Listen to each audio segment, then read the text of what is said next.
Hello. Mic test, mic test. Okay na? Okay, sir, rolling. Mic test, yan, okay. So good afternoon, everyone. So we're going to have a short majority caucus, but we met over the weekend, hindi lang kami kompleto. We all agreed naman na in accordance with the Constitution and the rules of the Senate, dalawa ang priority parate, di ba? Organization of the Senate. And so the committees naman na hindi controversial na pwede na naming basahin. And then to go to straight to refer the articles of impeachment to the Committee on Rules, which will report out right away, and then mag-convene na yung impeachment court. So that's the plan. Having said that, there are 24 senators. Some have already manifested to you their intent to bring up other matters which are most welcome. If ako tatanungin, I'd rather tapusin muna yung dalawang yon dahil precisely hindi pwede namang sobrang daming priorities. We have to prioritize. So when I say organizing the Senate, that's the committees, of course, any move to change the leadership is also a priority. That's the prerogative of anyone, anytime.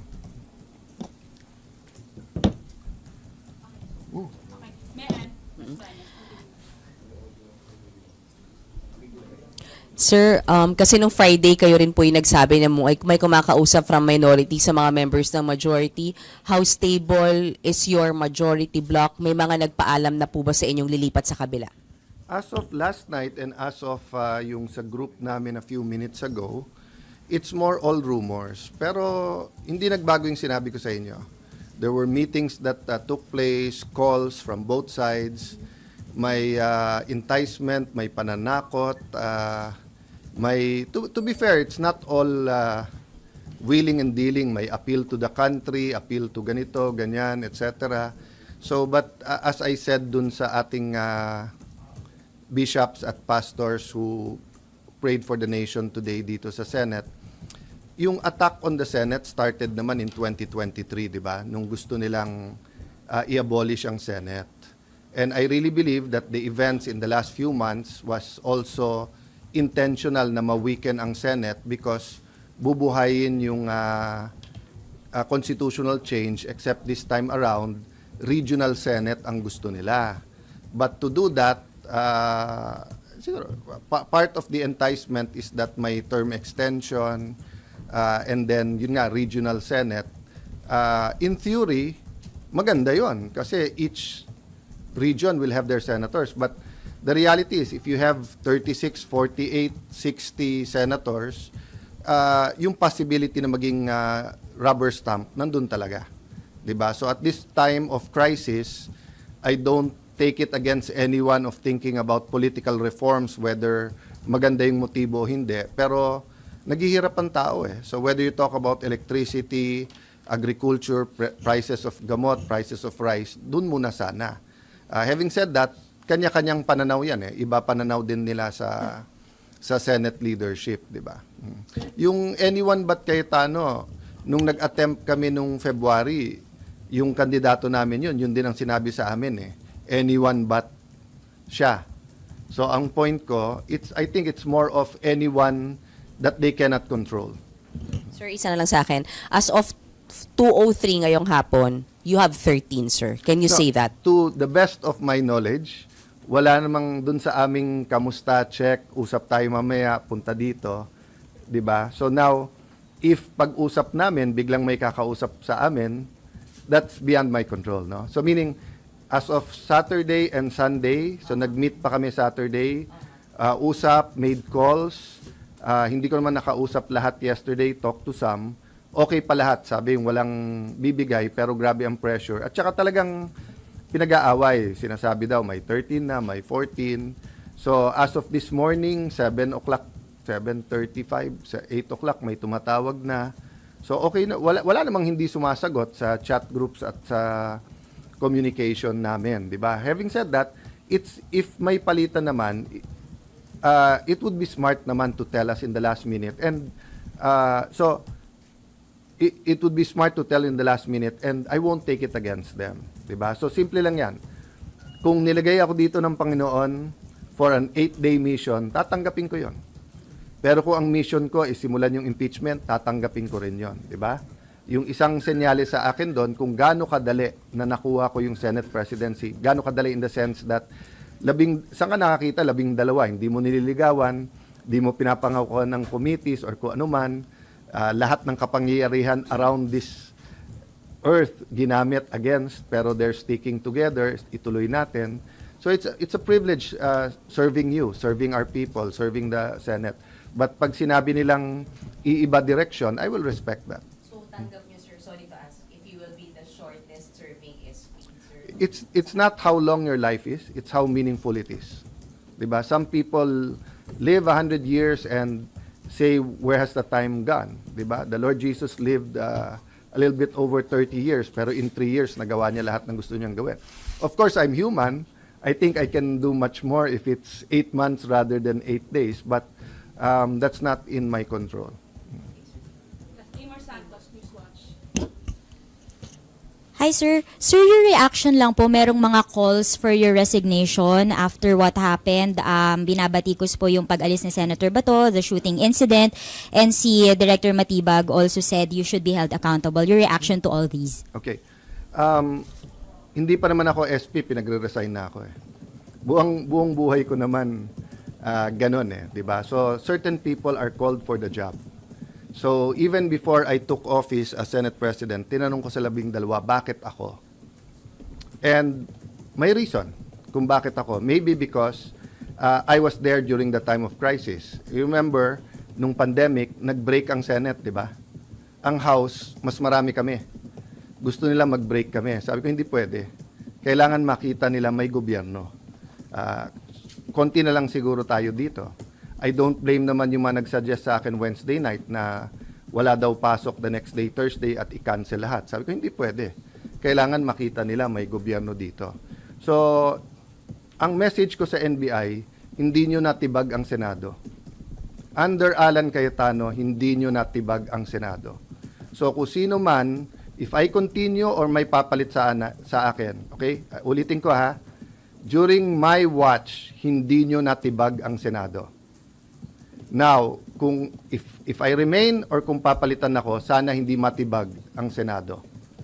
The Senate is a target, di ba? Because we are the last line of defense sa pagdating ng hindi impartial na impeachment. We're the last line of defense sa budget. We're the last line of defense sa charter change. We're the last line of defense sa kung merong gustong yumurak o sumira sa ating democracy. I'm not saying we, the Senate. But leadership matters. Di ba? So, dun sa nagsasabing take responsibility, kayo pumasok dito, kayo na maril eh. Tapos kami pagre-resign ninyo. Dapat kayo mag-resign. Di ba? Pati yung mga ibang nagsasabing take responsibility for the shooting. I take responsibility for my reaction. Di ba? So, kung mamato ako dito, batuhin niyo ako pabalik, kayo magre-resign. Ako na mato eh. The one who takes, you take responsibility for your action. So I will take responsibility for my reaction, how I handled everything. But I cannot take responsibility for them shooting at us. Confirmed na, may gunpowder yung hinuli. Sa loob ng Senado hinuli yon ha. Until this time, may nagsasabi sa Pangulo na ang NBI daw nasa GSIS, wala daw dito sa loob at hindi daw nagpaputok. So makikita mo there's a lying all over going around. If they can lie with that simple thing, 'di ba? So sabi ko nga sa grupo namin, guys, hindi pwedeng maging general rule yung ginawa ng NBI. Tinetesting nila yung Senado. Unfortunately, dati maraming nag-i-invoke dun sa spirit ni Salonga, Recto, Tanyada, yung Osmeña, Rojas, yung ating mga greats, di ba? In the past, pagka inattack ang Senate, nagka-come together lahat ng senador. Ngayon, algorithm at political bias na. That's what's sad about it. No? All the evidence is there. I mean, it's beyond our control na, like sa inyo, di ba? Pag dumating na sa editor, dumating na sa final, dumating sa live interviews, hindi nyo kontrolado lahat yon. Pero yung personal experience nyo at personal testimony nyo, meaning, pag tinanong kayo ng kapatid nyo, anak nyo, pag uwi nyo, ano ba talaga nangyari? Eyewitness din kayo eh. 'Di ba? So, yun din ang ano ko sa inyo. Kung eyewitness kayo and you think I did wrong, I won't take it against you for calling for the resignation. But if you're telling me na kontrolado ko yung NBI, so dun sa nagsabing scripted, 'di ba? Ang galing ko naman na pati NBI is under my command pala. Oh, there's no reason to eh. 'Di ba? Many of those who are calling for my resignation are political operators eh. Dati na silang may meaning nung nasa DFA ako, resign Alan. Nung nasa Speaker's Office ako, resign Alan. Nung minority leader ako, resign Alan. Nag-ano lang ngayon, nag-echo lang ngayon dahil nga sa mga pangyayari. But for me, it's concerted effort from day one to get me out because they want someone they can control. The only thing I promised the 13 is I follow God. Diba? And, you know, following God is easy if you know exactly what He's telling you to do, diba? Pero if you have 5 decisions to make and all of them are godly decisions, hindi madali mag-discern na ano ba dapat gawin. So, for example, as long as I tell the truth, that's godly, diba? But do I extend a friendly hand in friendship? Diba? Do I tell everyone, let's work together? Or do I pound the table muna para alam nilang hindi pwedeng ganito yung Senate? Those are everyday decisions that needs wisdom. And I'm not claiming to have all the wisdom, diba? But uulitin ko lang ha, collaboration, okay. Pero yung sunod-sunod kami sa inyo at hawak nyo kami sa liig, hindi pwede yun. Collaboration, our government needs collaboration. The 3 great branches of government, judiciary, executive, have to work together. Senate, House, we have to work together. But yung sasabihin mag-surrender or puppet SP ka, hindi ka tatanggalin, pero kung ano sabihin namin, sumunod ka. Sorry, hindi ko style yon. Last question, Ma'am Gonzales. Jenny. Hi, SP. Hingi lang po kami ng status ni Saa Aplaska kung suspended po ba siya and si Secdong That's po. part of our, thank you for that question. Apo, So pati that's- sir lang si Secdong Mendoza nag-resign daw po. To be fair kay Secdong, siguro a few minutes after mag-resign yung dating Osaa, he told me na magre-resign siya. I told him I want him around. And then, sorry, hindi ko lang alam yung exact date. He actually handed me a written resignation. And dati ko naman siyang kaibigan. Never ko siyang kapartido, but he's always been forthright with me, always had worked in candor. Alam ko naman alam niya biases ko, alam ko biases niya. And then, he could have gone home Wednesday night nung marami nagchichismisan na umuwi na kayo or marami nagte-textan na umuwi na kayo. But he stayed, no? So, actually sa isang news ko nakita yun this morning. So, I haven't talked to any of them. I went straight to the hearing ni Senator Pia on electricity, high prices of electricity, then to the prayer for the nation, then here. So, I'll deal with that kung kay Sec Jendong. And then kay Osaa, there are 3 options kasi. There's a legal memo prepared for me to discuss with the legal team. I'd like to thank, di ba, nasa internet pinost naman ni Attorney Tolentino, Mark Tolentino, na, you know, may separation of powers kasi. And then may certain officials na pwede i-suspend o hindi.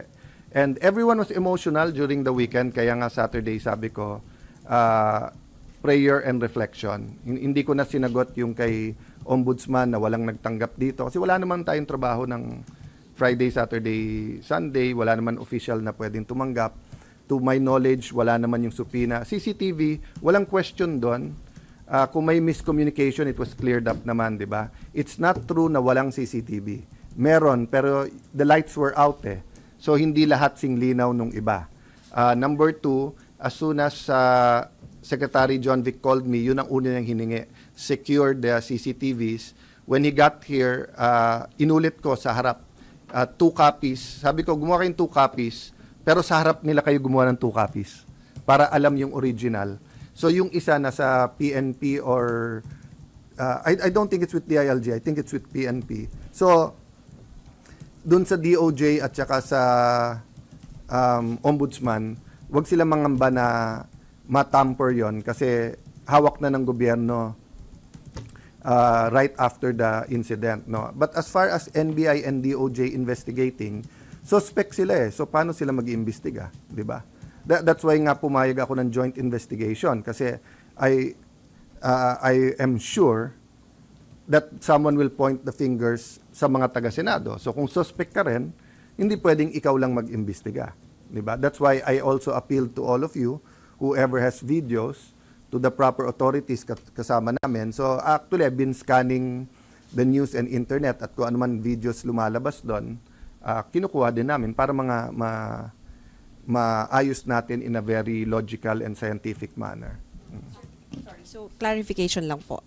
Si SAA, Aplaska, pati po si SecDo. I'll update you maybe in an hour or two kung anong decision. And I promised also both the majority and the whole 24 senators na magiging consultative or consensus yung aming decision making, di ba? So I don't think yung whether or not yung suspend. Remember, he's acting, ha? So hindi naman siya regular sergeant at arms, meaning he should also have an option na kung ayaw na niya, 'di ba? But he's been there, he's been reporting, he's doing his job. I don't think he deserves this, but sabi niya, sir, sundalo ako, sanay ako diyan. Sir, to clarify, si General Aplaska pa rin po yung Senate Sergeant at Arms na Yeah, we haven't made a decision. nag-i-implement. We haven't made a decision eh. Kasi one option, di ba, is sundin yung ombudsman. The other nga is may legal opinion na it's the Senate that can suspend, hindi sila. And then one is to suspend pero to question sa CA. The other one is sila mag-question sa CA. So there's really 1,000 decisions that have to be made, but I just want to focus on convening as an impeachment court, organizing the Senate para wala nang magsabi-sabi na delay. Beside those two priorities, then pwede natin isa-isahin ko ano man ang mga kailangan nating gawin, no? Sir, sorry. Your priority is committee chairmanship. Organizing the Senate in general. So Okay. that right now that means the committee chairmanship. Yeah. Committee chairmanship and convening the impeachment court. Pero pag may tumayo to change leadership, hindi niyo po harangin. That's their right. But priorities are priorities, di ba? So kahit may tumayo Di po, ba sila naman nagsasabi before or kakampi nila kung hindi sila na di-delay namin yung impeachment. So, kung gusto nilang i-delay nila. I've been in the Senate long enough na kahit majority ka, kung gusto mo talagang i-delay, maraming pwedeng gawin eh. 'Di ba? Sabay-sabay lang kayo tumayo, madi-delay mo. But I'm expecting a very naman decent and honorable exchange mamaya. 'Di ba? there will be moves. Sorry sir, isa na lang. Yes, If there ma'am. will be a move for a change of leadership, ipopush nyo na Priority mag-convene yun. muna. Hindi. If there's a move to change leadership, priority yun. Oo. Yun ang pinaka... So, if you look at the Constitution, getting the Senate organized is the priority. Kasi how can you even convene the court if you're not organized? How can you have hearings if you're not organized? After organization, ano yung mga constitutional mandates? Siyempre, mandate to make laws, pero everyday yon. But to convene, di ba, and given the national clamor or trauma, whatever side you're on, may mawawala ba na we convene and start the process, di ba? Okay. Thank you, everyone. Thank you.